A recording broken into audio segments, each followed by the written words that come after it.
Bien, estimados, hoy nos encontramos con una Peugeot Expert año 2018, el cual el cliente nos indica que tiene problemas en el arranque, porque tiene un arranque prolongado, se demora mucho en partir. Y el vehículo en ocasiones prende la luz 1000 o el check engine y en otras no. Pues bien, nosotros procedimos a meter la herramienta de diagnóstico, el escáner, y nos indicaba un código de problemas en la medición con el sensor del eje de leva, ¿ya? Con esta información nosotros ahora vamos a proceder a ratificar lo que nos está indicando la unidad de control de motor y vamos a hacer una prueba de osciloscopía para ver la performance o el rendimiento que está teniendo este sensor.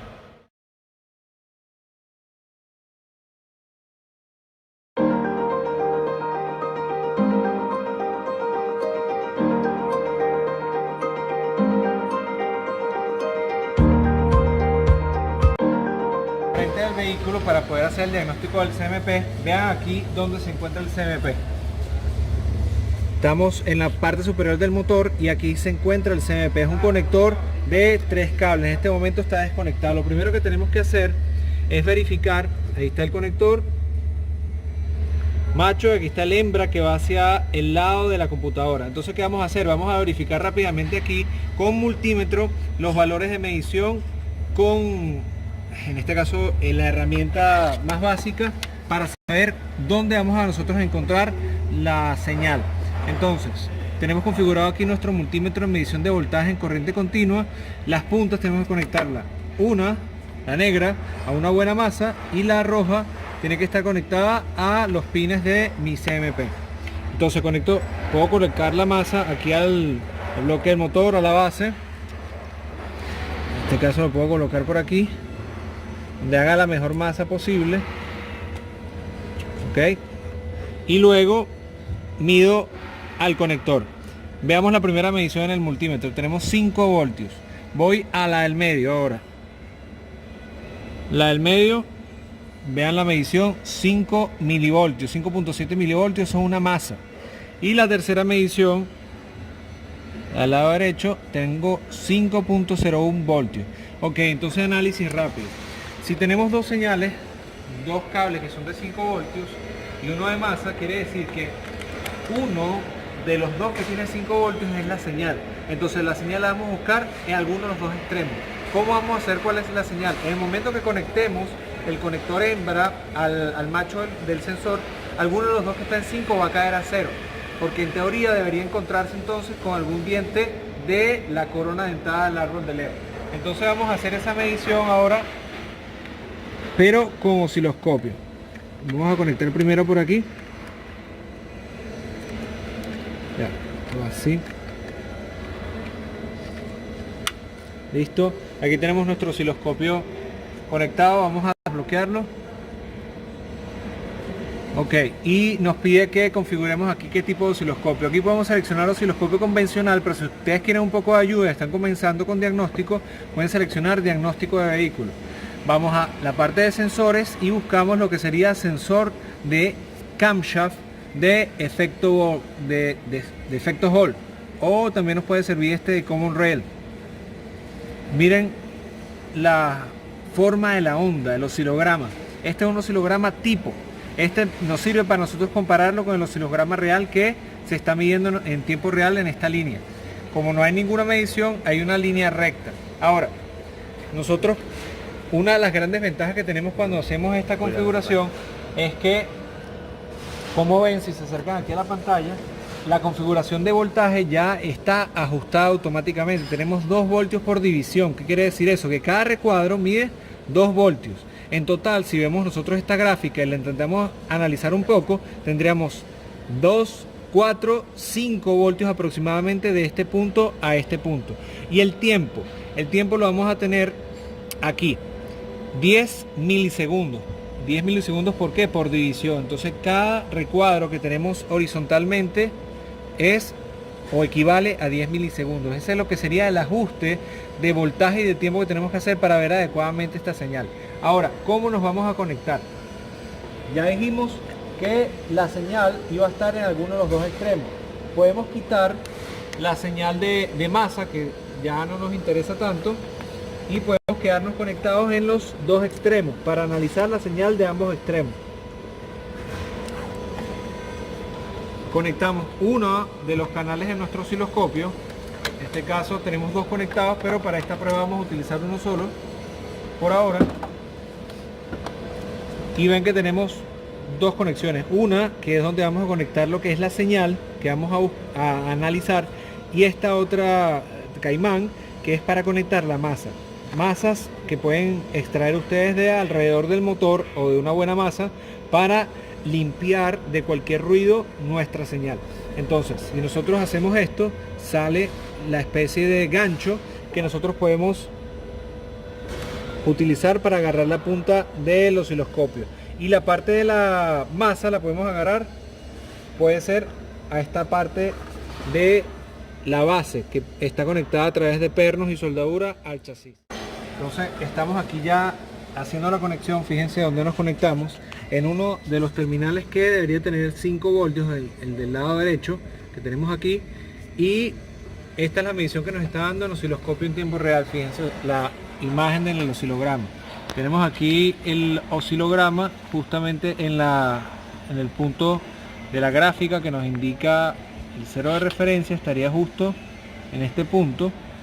Contaríamos, si son dos cuadros, 2 voltios por división, tendríamos 2 voltios, 4 voltios, y la mitad de un recuadro tendríamos 1 voltio. Entonces la lectura que nos está dando es de 5 voltios perfecto, que debería ser la salida correcta del computador hacia este sensor. Ahora, para verificar si esta es o no la señal, ya tendremos que darle arranque al vehículo.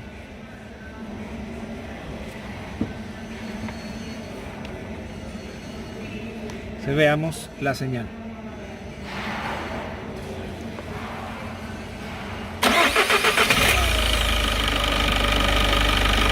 Ok, como ven, ya tenemos una señal bastante buena, bastante limpia. Lo que buscamos es que las señales sean cuadradas. Nosotros podemos tratar de fijarla lo más posible ajustando aquí lo que sería el trigger, pero vemos una señal cuadrada perfecta. No tenemos un problema realmente en la señal de nuestro CMP. Pudiésemos verla con más detalle, como se aparece en el gráfico de referencia, ampliando el tiempo. En este caso, colocando 20 milisegundos, ven que vemos más cantidad de recuadros de la señal. Ahora coloqué 50 milisegundos y se ve ahora muy parecida a la que tenemos en la parte superior. De hecho, si detenemos la imagen, ven que se parece muchísimo lo que sería el patrón de la onda con el que tenemos abajo. Recuerden que el de arriba es una simple referencia, no tiene que ver exactamente con la que tenemos en la parte de abajo. Entonces vamos a quitar la forma de onda de referencia y guardemos esta señal para tenerla en nuestra base de datos. Tomamos una captura de pantalla aquí y se almacena donde nosotros indiquemos. En este caso vamos a poner oscilograma número 1 CKP. Listo, vamos a apagar el vehículo y dejémosla en contacto.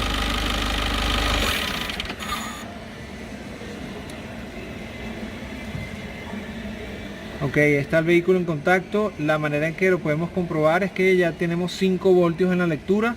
Ahora vamos a pasar a verificar la alimentación del sensor. Si me acompañan aquí en la imagen, lo pasamos al otro extremo, que es el otro que debería tener 5 voltios. Y ahí está la lectura. Si se fijan en pantalla, ya comenzó a marcar los 5 voltios perfectos. Veamos si en el momento que se le da arranque tiene alguna variación esta lectura que nos puede estar indicando que hay un problema con la alimentación. Por favor, démosle arranque. Una pequeña caída, esto pudiese ser determinado hasta cierto punto como normal, sobre todo porque estamos hablando de si cada recuadro tiene 50 milisegundos, cada retícula de ese recuadro mide aproximadamente unos 10 e incluso menos duró este evento. Ese evento no es suficientemente considerable en cuanto al tiempo para considerar que hay un problema o que la computadora lo va a determinar como un código de error. Así que puede pasar. Guardémoslo de igual forma con nombre alimentación. Listo. Veamos cómo se comporta ahora que el vehículo está encendido. Recuerden que nuestro cero de referencia está aquí. Tenemos 5 voltios bastante estables. Ahora analicemos la masa. Sin desconectar, podemos conectarnos a la masa. Y fijémonos de la lectura que nos está dando. Es una masa bastante limpia, tiene pequeñas variaciones, pequeños ruidos, pero tampoco son lo suficientemente grandes para considerarlos como una falla posible del vehículo.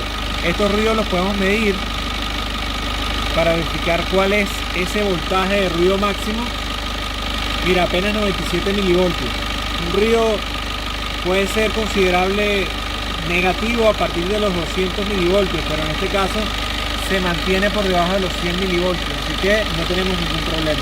Apaguemos y dejemos en contacto.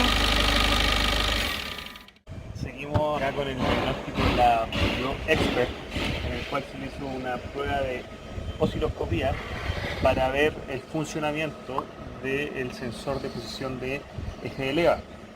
¿Ya? Se realizó esta prueba y se analizó la frecuencia que tenía este y tenía un rendimiento, estaba trabajando de buena forma. ¿Ya? Entonces, lo que vamos a tener que hacer en este caso es tratar de simular la condición de falla en que nos decía el cliente, que era en los arranques en frío. Entonces vamos a tener que esperar que el vehículo se enfríe y nuevamente hacer la prueba con el vehículo frío, debido a que a los sensores sí le afectan algunas condiciones físicas como la temperatura. Entonces vamos a ver que baje la temperatura y vamos a volver a realizar esta prueba. Darles un poco más de información, y para aquellas personas que tienen una falla distinta a la nuestra, quiero dejarles aquí una explicación de cómo funcionan los diferentes tipos de sensores CMP que van a conseguir en sus vehículos. Y a partir de esta información ustedes sepan cómo van a diagnosticar cada uno de ellos. Entonces comencemos. El CMP sabemos que es el Camshaft Position Sensor, sensor de posición del árbol de levas. Tenemos dos tipos, inductivo y de efecto Hall. Esto es una clase, un micro, bastante rápido. El del tipo inductivo funciona como una especie de alternador que a través de un bobinado y una excitación de parte de unos dientes que están en la corona dentada del árbol de levas, esta inducción electromagnética se convierte en corriente y energía eléctrica, la cual es recibida por el computador. Si ustedes han visto un diagrama eléctrico, algunos aparece el acrónimo CMP más y CMP menos. Esto habla de que el CMP, sobre todo en el caso del inductivo, tiene polaridades. Si ustedes hacen la inversión de estas polaridades, no se daña ni el sensor ni la ECU, pero sí puede no encender, porque lo que están haciendo es pasar de una señal de este tipo a una señal que va a ser inversa. Va a ser una señal espejo. Entonces es muy importante tener ese gran detalle en cuenta para que no tengan problemas en el encendido. Ahora, ¿cómo es la señal que ustedes van a buscar? ¿Y dónde vamos a medir? Normalmente la señal la pueden obtener en cualquiera de los dos pines. ¿Y cuál debería ser la que están buscando? Esta que tenemos aquí. Primero, entender que es una señal de corriente alterna. Por eso, el cero de referencia va a ser el punto medio a través del cual se va a comenzar a graficar. Va a ser una señal sinusoidal, al igual que la que genera internamente el alternador. Por eso se llama alternador, porque alterna entre positivo y negativo. Ahora, ¿cuál es el voltaje de corriente alterna mínimo admisible para que un vehículo con CMP inductivo encienda o CKP inductivo encienda? 1 voltio, es lo que ustedes deberían esperar. Ahora, este tipo de formas puede variar considerablemente de acuerdo al tipo de muesca o tipo de diente que tenga nuestra corona dentada. Como ven, este diente es un poco más ancho, entonces esta sección va a cambiar radicalmente y en vez de verla como la estamos viendo en este ejemplo, la vamos a ver de esta forma. Entonces vamos a ver dos dientes cortos, pueden ser estos dos, y luego un diente un poco más largo. Entonces va a variar completamente la gráfica. Lo que van a buscar ustedes es tener este tipo de señales, y si lo van a hacer con multímetro, simplemente ver que su multímetro en la pantalla les diga voltaje en corriente alterna 1 voltio. Eso es lo que ustedes van a buscar, al menos. Ahora pasemos rápidamente al defecto Hall. El defecto Hall, como ven, la parte mecánica, si la vemos un poco más de cerca, es la misma, pero ahora la electrónica va a variar considerablemente. Primero, vamos a tener una pequeña bobinita o un elemento captador, no necesariamente tiene que ser una bobina, pero que va a excitar, a activar a un transistor. Ese transistor va a tener 3 pines. Un pin base, un pin que va a activar al transistor y 2 pines que van a cerrar el circuito. Esto es como una especie de relé. Esto cuando el pin base toca o excita, esto se cierra un contacto. ¿Qué pasa al cerrar el contacto? En este pin, en el pin que llamamos número 3, vamos a tener 0 voltios, que es el que nosotros medimos en la partner. En el pin número 1 íbamos a tener 5 voltios. Y en el pin número 2 vamos a tener también 5 voltios. Si ustedes lo recuerdan, en los 2 pines de los extremos teníamos 5 voltios. Pero entonces, ¿cuál es la señal? ¿Y cómo funciona este sensor? Bueno, en el momento que esto se excita, se activa por parte del movimiento mecánico del árbol de levas, se cierra este contacto. ¿Y qué sucede si nosotros hacemos un cortocircuito entre un 12 voltios y una masa? Si esto está protegido con una resistencia, ese cortocircuito va a hacer una caída de tensión que va a tender a cero. Explicado más en español, si teníamos 12 y ustedes cierran el contacto de este circuito, se va a cero al otro lado de la frecuencia. Entonces, aquí en el pin número 2, que es el pin de salida de la señal, lo que vamos a tener es que antes teníamos 5 porque el circuito estaba abierto, y en el momento que se cerró el contacto, ¿qué pasó? Se cerró a masa, todo este circuito se fue a masa y este circuito pasó de estar en 5 voltios aquí arriba a tener una caída de tensión. Luego que sigue girando el diente, deja de tener durante ese tiempo la excitación de parte del diente y vuelve a subir a 5. Visto un poco más detalladamente, esta sería la señal. Tenemos una señal de corriente continua, solamente señales a valores positivos, 0 voltios, 5 voltios, que es el voltaje de alimentación máximo, y la señal tiene que oscilar, o sea, subir o bajar de manera cuadrada perfecta, de acuerdo a la forma de los dientes. Si tenemos dientes más anchos, vamos a tener una forma de onda más ancha, una más cuadrada. Si tenemos dientes más angostos, recuadros que van a durar mucho menos tiempo que el otro que tenemos como referencia. Entonces, este valor de alimentación también va a variar considerablemente. Depende del vehículo, porque algunos pueden estar alimentados, por ejemplo, con 12 voltios. Entonces va a depender del caso que ustedes estén diagnosticando. Entonces, como conclusión, en este caso nosotros vamos a analizar que exista el voltaje de alimentación de 5 voltios, que en el de señal existan los 5 voltios que luego caigan a masa cuando se excite mecánicamente el vehículo o el sensor, y por último que exista la masa. Esta masa, ¿de cuánto debe ser para considerarla correcta? Al menos por debajo de 30 milivoltios. De la prueba de osciloscopía, porque nos puede dar una referencia del estado mecánico. Si nosotros vemos alterar estas frecuencias, ¿cierto?, que nos va a entregar el osciloscopio, nos puede dar un indicativo del estado mecánico de la rueda dentada o rueda fónica, que se le llama, y que puede ser el origen de la falla. Comúnmente tenemos fallas en sensores de posición de motor que van ubicados en la parte posterior, próximo al embrague, que el embrague se gasta o sufre algún daño y genera daño en los sensores o en las ruedas fónicas. Entonces, también es importante para el caso de los diagnósticos mecánicos esta prueba, porque podemos dar un diagnóstico certero sin tener que desarmar los componentes mecánicos. Muy bien, amigos, nuevamente continuamos con el diagnóstico de la Peugeot Expert. Luego de los procedimientos que se realizaron ayer, ¿cierto?, el escáner, la prueba de osciloscopía, ¿cierto?, se dijo y se concluyó de que el componente tenía una buena señal, ¿cierto?, había una frecuencia correcta. Entonces nosotros inducimos a la falla una posible condición física de temperatura. Pues bien, se realizó la prueba y el componente no falló. ¿Qué se hizo a continuación? Se procedió a desmontar el componente y ¿qué ocurrió? Se encontraron partículas ferrosas adheridas a él.